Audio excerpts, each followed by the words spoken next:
Guys, nagpapatugtog yung kapitbahay namin ng ingay, guys. So, ito na po, nahimay ko na po ang ating mga paboritong vegetable. And guys, natin ang alukbate, talbos ng kamote, and of course, ang ating malunggay.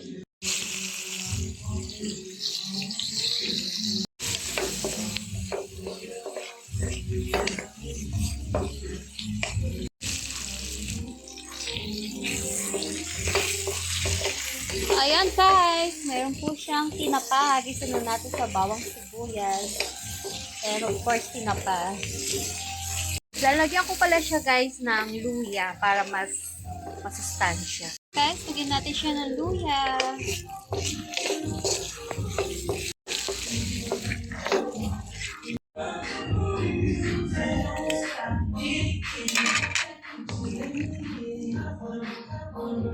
So, ayan guys, bumili na rin po ako. Lumabas talaga ako para lang makabili ng sotanghon. Ayan, lalagay natin yan mamaya. Of course, lalagyan natin ng nor beef, lalagyan natin ng pamintang pino at konting patis.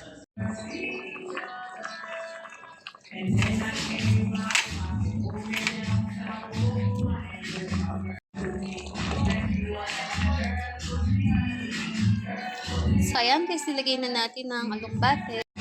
Dito natin ang talbos ng kamote.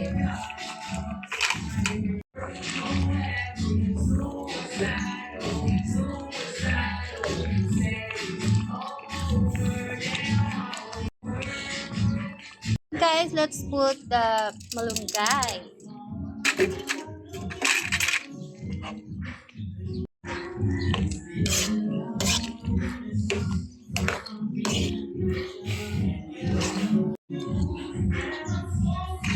Guys, nilagay na natin yung malunggay natin. Then, sabay na po natin ang ating sotanghon.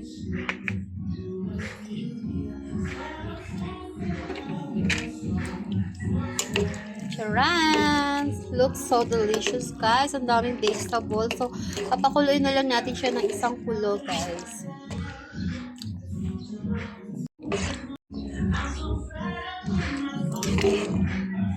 So, wala siyang chicharon, guys, ha?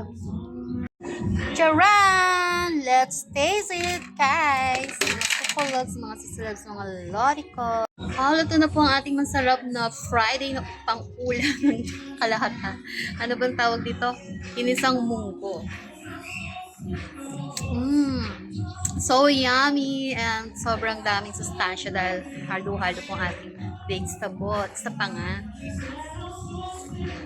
Thank you for watching, guys. Happy tummy. Have a blessed Friday to all of you. God bless us all.